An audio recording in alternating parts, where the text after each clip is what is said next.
BMW i7 electric car ಆಗಿರೋದ್ರಿಂದ ಸುಮಾರು full charge ಆಗಿದ್ದರೆ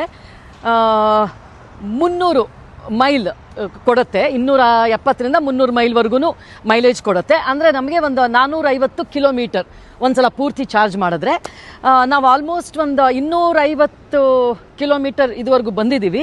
ಹಾಗಾಗಿ ಮಧ್ಯದಲ್ಲಿ ಒಂದು ಕಡೆ ಚಾರ್ಜ್ ಮಾಡ್ಕೊಳ್ತಾ ಇದ್ದೀವಿ.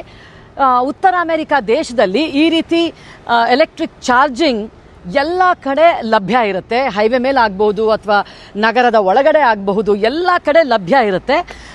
ಅರ್ಧ ಗಂಟೆಗೆ ಒಂದು 50% ಚಾರ್ಜ್ ಆಗೋಗುತ್ತೆ.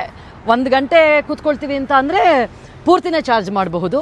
ಒಂದು ಅರ್ಧ ಗಂಟೆ ಈಗ ಚಾರ್ಜ್ ಮಾಡ್ಕೊಳ್ತಾ ಇದ್ದೀವಿ. ಅಷ್ಟರಲ್ಲಿ ಮಕ್ಳಿಗೆ ಸ್ವಲ್ಪ ರೆಸ್ಟು, ಇಲ್ಲೇ ರೆಸ್ಟ್ ಏರಿಯಾ ಇದೆ, ಹಾಗೆ ಒಂಚೂರು ಕೈ ಕಾಲು ಸ್ಟ್ರೆಚ್ ಮಾಡ್ಕೊಳ್ಳೋ ಅಷ್ಟರಲ್ಲಿ ಚಾರ್ಜಿಂಗ್ ಆಗೇ ಹೋಗುತ್ತೆ. ಇದೆ charging station. BMW i7 charging ತಂತ್ರಜ್ಞಾನ DC ಫಾಸ್ಟ್ ಚಾರ್ಜಿಂಗ್ ಸುಲಭ ಮತ್ತು ವೇಗವಾಗಿ ಹಾಗೂ ಸುಗಮವಾಗಿ ಚಾರ್ಜ್ ಮಾಡಬಹುದು. ಉತ್ತರ ಅಮೆರಿಕಾದ ದಾರಿಯಲ್ಲಿ ಸಿಗುವಂತಹ ಹೆಚ್ಚಿನ ಸಾರ್ವಜನಿಕ ಚಾರ್ಜ್ಗಳು ಈ ತಂತ್ರಜ್ಞಾನದಲ್ಲಿದೆ. ನಿಮಗೆ ಕೆಲ ನಿಮಿಷಗಳಲ್ಲಿ 10ರಿಂದ 80% ಬ್ಯಾಟರಿ ಸ್ಟ್ಯಾಟಸ್ ತುಂಬಿಸ್ಕೊಳ್ಬಹುದು. ಇದು ದೀರ್ಘ ಪ್ರಯಾಣವನ್ನ ತುಂಬಾ ಟೆನ್ಷನ್ ಫ್ರೀ ಮಾಡುತ್ತೆ. ಪಬ್ಲಿಕ್ ಚಾರ್ಜಿಂಗ್ ಸ್ಟೇಷನ್ಗಳಲ್ಲಿ 450 ಕಿಲೋಮೀಟರ್ಗಳಿಗೆ $45 ಅಂದ್ರೆ ₹4,000.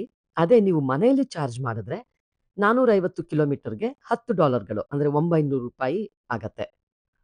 BMW i7 ಮತ್ತು ವೆಬ್ ಆಪ್ ಸಹಾಯದಿಂದ ನ್ಯಾವಿಗೇಷನ್ ಸಿಸ್ಟಮ್ ಹೊಸ super charger, ultra fast charger ಸ್ಥಳಗಳನ್ನು ತೋರಿಸುತ್ತೆ. ಹತ್ತಿರದ ಚಾರ್ಜಿಂಗ್ ಸ್ಟೇಷನ್ ಕ್ಲಿಕ್ ಮಾಡಿದ್ರೆ ಅದರ ದೂರ, ಪ್ರಸ್ತುತ, ಚಾರ್ಜ್ ಸ್ಪೀಡ್ ಎಲ್ಲವುದನ್ನು ನಿಮಗೆ ತಕ್ಷಣ ಕೊಡುತ್ತೆ. ಎಲ್ಲ ಜಾಗದಲ್ಲಿಯೂ ಚಾರ್ಜಿಂಗ್ ಸ್ಟೇಷನ್ಗಳು ಸಿಗುತ್ತೆ. ಹೈವೇ, ಸಿಟಿ ಮಧ್ಯ, ರೆಸ್ಟ್ ಏರಿಯಾಗಳು. ಹಾಗಾಗಿ ಬ್ಯಾಟ್ರಿ ಬಗ್ಗೆ ಚಿಂತೆನೇ ಇಲ್ಲದೆ ನೀವು ನಿಮ್ಮ ಟ್ರಿಪ್ ಅನ್ನ ಪ್ಲಾನ್ ಮಾಡಬಹುದು.